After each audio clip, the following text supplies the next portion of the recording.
literatura infantil é o lúdico, né? A gente vê que é o fantástico, essas coisas. E hoje a gente vê um pouco que antigamente se falava muito da criança que era um adulto em miniatura, né? Porque ele estava diretamente ligado aos acontecimentos dos pais, né? Não tinha aquela separação do que era apropriado para a criança, o que era apropriado para o adulto, né? E hoje a gente vê uma literatura mais engajada, né? Uma literatura que trata mais dos temas tabus, assim, vamos dizer, da morte, identidade de gênero. Eu vi recentemente uma coleção que fala sobre democracia, política, isso para criança. O que você acha dessa nova concepção de literatura para criança, né, que trata de gordofobia, de transexualidade? Como que você enxerga isso? Bom, em primeiro lugar, a realidade é vista por qualquer ser, qualquer que seja a idade dele. Vamos supor que aqui há uma sala onde há uma família reunida, a vovó, papai, mamãe, o rapaz e tal, e tem um bebê de 2 anos brincando ali no chão. E de repente, vovó se alça no ar e começa a voar. Todo mundo fica apavorado. Não, a criança de 2 anos. Para ela tudo que acontece é novo, por que vovó não voa? Não é? Por que não? Então a criança vê tudo, mas depende da tua visada. Eu falo isso muito para meus amigos ilustradores. Quando você vai fazer um livro para criança pequena, você tem que ver como uma criança pequena vê o mundo. Uma criança pequena, quando olha para você, atrás do teu rosto está o teto, está o céu. Quando você olha para ela, atrás dela está o chão. A realidade é uma só, mas o ângulo de visada é diferente. Então, quando eu escrevo, tem que ter esse ângulo de visada. Se eu quero discutir com uma criança de 8 anos transgênero, eu sou um idiota. Completo cretino. Explicar o que é democracia por vez de 6, eu sou um imbecil. Não é o ângulo de visada ainda dela. Você tem que saber em que ponto de observação do mundo está o teu interlocutor. Não adianta eu querer ensinar física quântica para uma criança. Não é hora ainda de ela entrar. Ela só está pensando no seu umbigo. Você tem que ter essa consciência. Quando eu faço uma história de uma menina apaixonada pelo colega de classe, que é normal, ela menstruou, ela chegou na idade de se interessar, não chegou ainda na idade de vias do fato. Você vê que os meus livros, ninguém vai a vias do fato. Porque aos 13, 14, a gente sonha com sexo, nem sabe direito o que é, mas não pratica. Agora, se eu escrevo com um cara de 20, ele pratica. Então é um adulto. Então eu tenho que saber como é que eu falo. Se você lê os meus livros, alguns dizem que meus livros são escandalosos. Mas não, se você for olhar, no máximo eu tenho bitoquinha. Né? Mas isso para os meninos de 14, 13 anos. Não para o menino de 8, nem de 6. Para eles, esse está pensando no cachorro que ele tem. No colega que é um chato, não empresta o brinquedo para ele brincar. Entendeu? A minha mãe me pôs de castigo, eu não merecia. Isso é o tema dele. O ser humano, quando você pensar no ser humano, pensa numa cebola. Quando você nasce, você é um miolinho da cebola. Você está ali. Você não sabe que tem várias camadas da cebola. Só tem aquela primeira camadinha, que é a mamãe, o cheiro da mamãe, o leite da mamãe. Não existe o resto. Depois, você vai conseguir uma segunda camadinha. Porque aí já vai ter papai, vai ter uma barba que arranha, vai ter vovó, vai ter um irmãozinho, vai ter um cachorrinho, de repente já tem um pouco mais, já tem a escola, uma professora e tal, o Joãozinho fez xixi na calça, isso é um tema para ele. Não adianta você falar que existe o Kim Jong-un que vai jogar uma bomba nos Estados Unidos.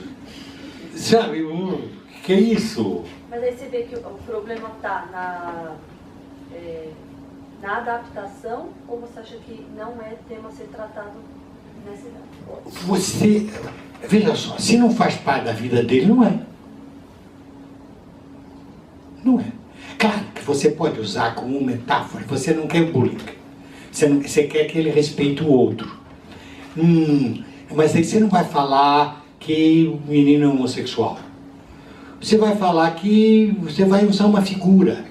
Você vai falar da história de um coelhinho, viu? Que o irmãozinho dele está muito gordo, ele ficou gozando do irmãozinho, coisa feia.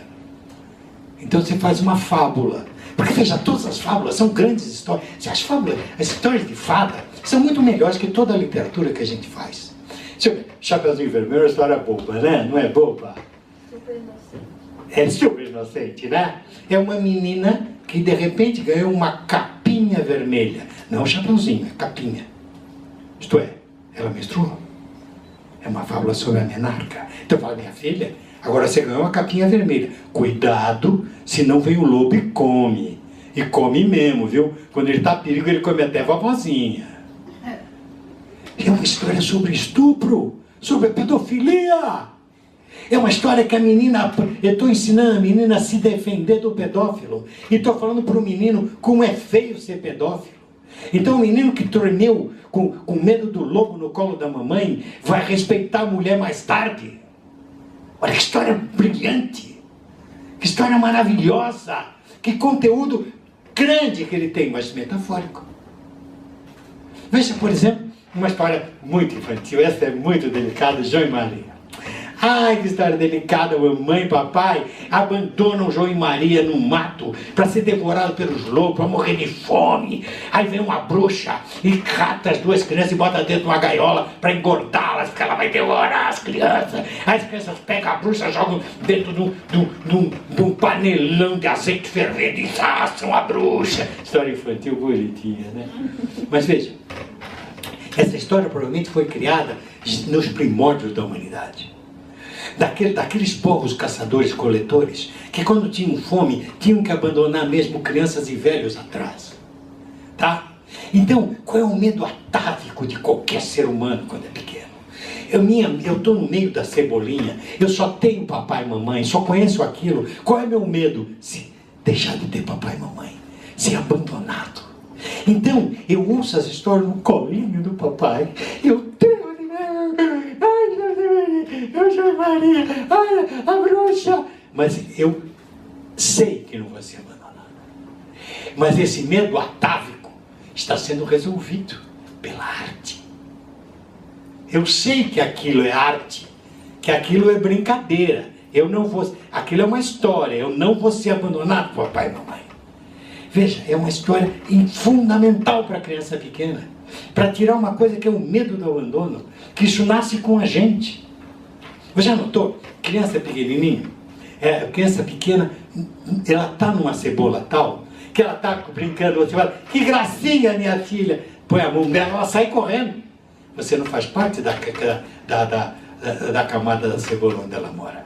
Já viu uma conhecida que teve um filho e vem com o filhinho no colo mostrar? Você fala, que amor, dá um beijo para a titia, ela faz assim. Você não faz parte da camada dela. Você tem que ter essa consciência. Então escreva prepare ela para as outras camadas. Mas aí você tem que usar arte. Como usou a autora de João e Maria, ou de Chapeuzinho Vermelho, ou da beleza que é Branca de Neve. Veja a Branca de Neve. Branca de Neve, a rainha, ela olha no espelho que só diz a verdade. Bom, qual é o espelho que não diz a verdade? Tem um espelho mentiroso lá em casa, porque toda manhã eu olho no espelho e tem um velho bigodudo de bigode branco, e eu estou descobrindo que ele anda dormindo com a minha mulher, desgraçado. Entendeu? Então ela olha no espelho, quem é a mais bonita do castelo? O espelho diz, a senhora, que só tem uma criancinha. Aí o tempo passa, aquela criancinha fica uma moça, o espelho fala, não é mais você. Então, Branca de Neve nos ensina a envelhecer, a aceitar o tempo. Que é bom. Eu não preciso me esticar e fazer botox. Eu não preciso pintar o meu cabelo. Que bom. Sim, faz parte. Porque eu gostei da história de Branca de Neve. Eu colecionei figurinhas da história da Branca de Neve. Minha avó rasgou, mas eu lembro da história. Tá, veja, é assim. Se você acha muito importante mostrar que eu falasse de gêneros, eu não acho tão importante, a não ser de determinada idade. Mas cria uma fábula para ficar lá dentro dele uma figura que quando na realidade ele vai entender. Tá? Aí, minha filha, isso é ter profissional. Eu digo isso porque eu estou fazendo uma pesquisa, né, uma iniciação científica que fala sobre os temas tabus na literatura infantil contemporânea. E aí, os materiais que eu tenho lido para que estes temas sejam falados, sim, porque é o que... Né, você acha que pedofilia é um tema moderno? Não, isso é mais antigo do que a gente imagina. Mas não tem já em Chapeuzinho Vermelho? Todos os temas já tiveram. Isso é besteira. Você achar que tem que fazer explicitamente um texto sobre um travesti. Se você acha importante que as pessoas aprendam que um travesti não é um monstro, você vai ter que ter o talento de fazer uma figura interessante para vacinar o teu filho, o teu leitor, o teu aluno para aceitar um travesti. Não adianta. Se fizer uma coisa explícita, eles não vão ler e não vão gostar. Não adianta forçar a barra, porque adulto ainda se força a ler um livro que não está gostando. Criança não. Chegou na terceira página, é ruim, ele joga fora. Tá? Você precisa pegá-lo pelo pé. E não é com essa demagogia moderna, eu sou explícito. Mas eu tenho um querido amigo, eu não vou falar o nome porque eu sei de alguém que conhece, que virou escritor. Ele é muito inteligente, só que ele é militante. Então ele faz um grupo de adolescentes que se reúnem para tomar suco verde. Qual bobagem maior do que essa? Literatura não é para ensinar o cara que alimentação saudável. Literatura é para falar das coisas humanas, sabe, dos sentimentos humanos, das nossas dores, das nossas esperanças, nossos desesperos. Isso é arte. Você quer dar aula, é outra coisa. Então dê aula. Faça um paradidático, como eles chamam. Tem paradidático, que ensina democracia, precisa de um professor, tem. Agora não me vem com literatura. Literatura é muito mais alta. Só pega Shakespeare. Todas essas coisas que você está falando estão em Shakespeare. Todas. E são histórias de reis? Não. São histórias de gente. Tá? Se você não precisa que teu marido te traia, para você saber o que é o ciúme, se você tiver lido Otelo ou Dom Casmurro. Você fala, nossa, aonde pode levar o ciúme? Já estava tratado isso há 400 anos atrás. Se você for ler bem Shakespeare, está tudo lá. Até o transgênero, o homossexual, aquele personagem Hamlet, Osric. Está lá. Ele fez Osric. O texto você vê que o cara é homossexual. E daí? Ele pôs isso. Então vamos devagar com a Andor. Se a gente está querendo reinventar a roda está rodando há muito tempo. Agora, se você é militante, escreva paradidático. Literatura, nenhum militante consegue. Veja, você tem um dos maiores contadores de história do Brasil, que é Jorge Amado. Ele, infelizmente, era militante comunista. Então tem livros brilhantes que no fim fica ruim. Porque no fim a solução era entrar no glorioso Partido Comunista Brasileiro e conhecer os Carlos Prestes. Eles tragam o livro, pô. E o livro é bom, mas umas coisas maravilhosas. A Seara Vermelha é genial, aqueles três irmãos tomando caminhos diferentes. Você fica, e no fim só dá certo um que entra no Partido Comunista Brasileiro. Pô, ele joga fora o livro. Ele só melhorou no fim da vida quando ele fez um livro sem essas frescuras. Aí ele fez Dona Flor, fez Gabriela. Aí são brilhantes histórias. Mas as histórias anteriores dele são muito boas. Mas ele era militante. Mas quem é militante, larga a literatura, caramba. Sabe? Esse negócio de militar, Olavo Bilac militava. Olavo Bilac fazia uma poesia para a criança, ele queria que todo mundo gostasse do Brasil. Então ele fala assim: ama com fé e orgulho a terra em que nasceste, criança, nunca verás um país como este, viu, se não vai de castigo, miserável. Pô, isso é poesia? Mas ele era militante. Claro, na época, o Brasil do século XIX era um país nascente, era um país, ainda é nascente, mas Era um país que queria, não se sabia bem se ele era português, se ele, que ele era. Entende? Então fazia, veja você, Castro Alves como milita contra a escravidão. Mas os poemas dele são lindos, mas são discursos. São discursos. Andrara, se estendendo dos mares, Colombo fecha as portas dos seus mares. Sabe, ele era uma militância. Mas claro, é lindo, a qualidade que ele faz é belíssima. Mas está longe de ser aquilo que a poesia pede. Que é um mergulho no ser humano, na minha opinião. Modesta opinião. Tá? Eu toco, e as pessoas acham, eu já tive revoluções. Eu resolvi fazer um livro sobre a puberdade, não só sobre a adolescência. A puberdade é um momento físico, principalmente para a mulher, mais do que para o homem. De repente, uma menina vira mulher. De repente, quando vem a menarca, ela é mulher. E muitas crianças até hoje têm um grande susto nesse momento. Ainda são pouco informadas. Aquela história que a gente estava fazendo... Bom, eu me lembro, quando eu era criança, a gente morava numa casa muito grande, toda a família da minha avó pegaram um casarão, era uma colmeia onde ela era abelha rainha, e tinha favos onde moravam diferentes filhas. E havia um banheiro só, e havia uma banheira daquelas de ágate grande. E um dia, surpreendentemente, eu abro a porta e olho, tem sangue dentro da banheira. Minha mãe estava lá.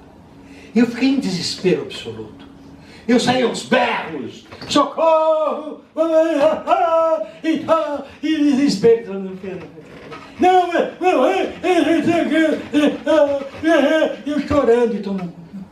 Ninguém me explicou. Ninguém me explicou. Nós devemos manter as crianças na inocência, quer dizer, na burra ignorância. Ninguém custa ensinar o que é menstruação. Uma prima ficou grávida. E eu me lembro de falar assim, todo mundo, vocês são tão gozadores, vocês não gozam a Lourdes que está ficando tão gorda, hein? Então, não me ensinaram o que era gravidez. Gente, a coisa era muito feia no passado, era muito feia. Então, eu resolvi, vou fazer uma menina, eu não tive filha, só tive filhos, 3 meninos. E a gente sempre achou que ia ter uma filha um dia, e se ela nascesse, ia chamar a Mariana. Um dia eu falei assim, vou escrever a Mariana. Senta aqui, Lia. Não é nem minha mulher me ensina o que é a puberdade. O que é que você sentiu, o que aconteceu, como é que é. Então fiz a história de uma menina que está chegando naquela idade, na classe. Já tem uma colega que já está pondo os seios, ela ainda não. Aí ela compra um sutiã e enche, bota bastante chininho, para todo mundo pensar que ela também. Aí uma colega já menstruou. Aí ela pega um absorvente, põe na bolsa, e na frente das amigas ela abre bem a bolsa, para todo mundo ver que tem um absorvente lá dentro. Mas ela não menstruou ainda. E tal, e fiz a história de... Sabe, claro, ela é filha única, né? Se tivesse irmãs, não teria esse problema. Eu tive que fazer ela filha única. Deu cada bote esse livro. Mas cada bote. Mas as famílias, essa indecência. Teve um pai que escreveu, lendo em Minas, minha filha tem 13 anos e ainda está na idade de brincar com boneca. Que tipo de boneca brinca com 13 anos? Sabe, coitado, ele já está protegendo a filha dele, mantendo-a na ignorância. Ela não pode ler a história de uma criança que vai estar ficando mulher. Esse é o meu tema. E isso, eu já tomei tom bordoada por ter feito isso. Na marca de uma lágrima tem a palavra calcinha. Já houve professor que devolveu o livro das crianças na editora, que é um absurdo ter a palavra calcinha. E o cara pergunta, mas a senhora não usa? Sabe, então é indecente você falar lá calcinha. Agora você está me falando em transgênero. Upa, menos. Tá? Se você não pode pôr a palavra calcinha no livro, você pode vir com essa história. Resultado, esses livros vão todos encalhar. Se tenta ser literatura, vai ser um péssimo livro. Imagina fazer um livro para formar, porque não sei o quê. Então, eu tenho um amigo muito querido, é uma das pessoas mais puras do mundo. Mas ele é rabino e muito religioso. Mas ele é tão puro que... sabe o cara bom? Ele é bom. O cara nasceu para ser bom. Então eu ouço a história dele, ele fica falando da Bíblia, né, contando aquelas histórias e tudo mais e tal. E ele tem um amigo que é sheik. E outro dia ele me falou para mim, não dá mais esse preconceito que tem. Vamos fazer uma coisa, te ajudo. Você faz um livro de 3 amigos. Um é muçulmano, outro é judeu, outro é cristão. Mas aí eles são amigos e juntos. Não, cara, isso é uma bobagem, não existe isso. O palmeirense corintiano não se dá? Você imagina se um muçulmano e um judeu vão se dar? Põe os pés no chão. Não vão, isso não vai acontecer. E se eu faço um livro assim, é falso, com uma moeda de 3 reais. É falso que 3 meninos de 3 religiões diferentes sejam amigos. Você pode fazer com que eles se respeitem, eles não aceitem que o outro... Mas ser amigo vai ser difícil. Vai ser difícil. Não adianta você querer, num livro, mudar a realidade. Você tem que ver as dores da realidade. Então, você quer escrever sobre isso? Você pode escrever sobre a dor de alguém que está sofrendo preconceito. Eu, uma vez, há muitos anos, recebi uma carta era de Brasília, uma menina de Brasília, que gostou muito da marca do Malai, mas que, se você não sabe, é uma história de amor de uma menina de 14 anos. Falou, Pedro, eu gostei muito do seu livro e tal, mas tem uma queixa a fazer, sabe? Por que você não fez a Isabel negra? Porque eu sou negra e nunca encontro um personagem negro. Eu respondi para ela, mas de que cor a Isabel é? Azul, verde. Ela é uma menina, é um ser humano. Por que ela não é negra? Por que ela não é japonesa? Por que não é marciana? Era uma menina, um ser humano. É que ela, tão acostumada a sofrer preconceito, ela, quando lê o livro, nunca imagina o protagonista como negro. Para ela, todos os protagonistas sempre são brancos, ainda que o autor não diga que ele é branco. Eu jamais disse, por exemplo, eu proíbo nos meus livros juvenis que se desenhem os personagens. Se vocês forem olhar os caras, nunca estão desenhados. Porque como eles são? São como você achar que eles devem ser. Altos, talvez. Baixos, possível. Gordos, ou magros, nem. Loiros, talvez. Pretos. Eles são o que você quiser. Às vezes vem o Pedro, diz uma coisa, que idade que tem os caras? Eu falei, o que você acha que tem? Eu acho que tem 12. Eu falei, acertou. Ele tem 12. Então é verdade. Tem uma idade que ele quer. Um livro tem que servir como um espelho para você. O meu leitor tem que ver aquilo como um espelho. Ele tem que abrir o livro. Olha, eu aqui. Essa dor eu também sinto. Em busca dessa solução eu também estou. Para isso serve a literatura. Veja, a gente, como eu falei, que você não precisa que teu amor te traia, que teu parceiro te traia para saber o que é o ciúme. Veja, um livro, uma coisa maravilhosa como o Don Quixote. Don Quixote nunca esteve tão vivo, por exemplo, para mim.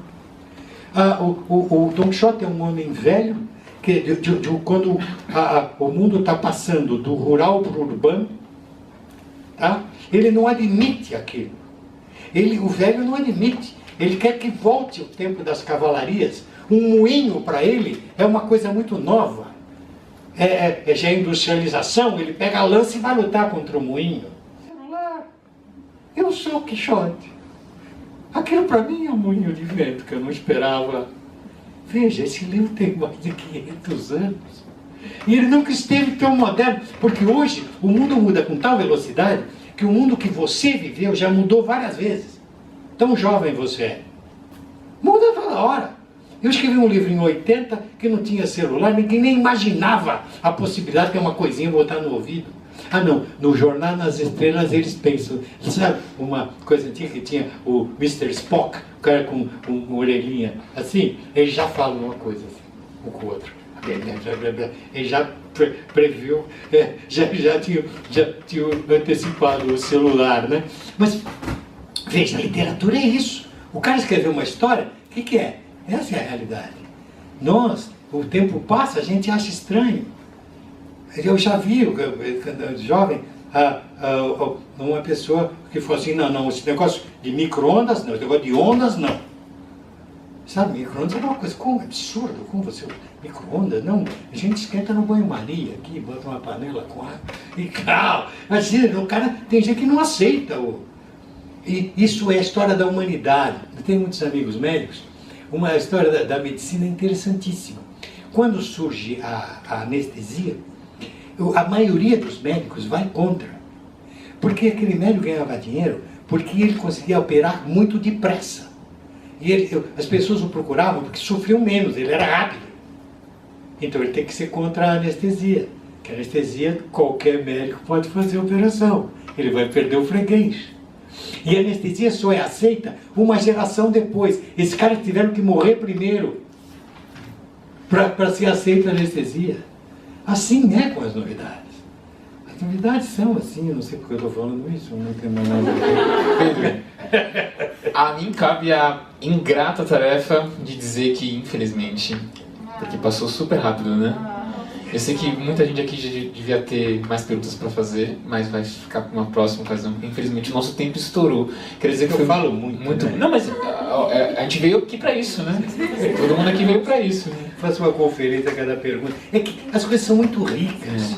As coisas não são simples. Você não faz uma resposta sim ou não. Você, a pergunta que você fez, sim, faça, ou sim, não faça. É uma enorme discussão que você levantou. Eu trouxe para todos nós ficarmos pensando. Como é que a gente faz que nossas crianças aceitem tantas novidades que acontecem, pode ser de relação ao desenvolvimento sexual e tantos outros? Não é? Como é que a gente vai fazer isso em educação? Como lidar? É difícil. Não vamos resolver isso hoje, mas vamos todos juntos tentar os melhores caminhos. Muito obrigado, Pedro.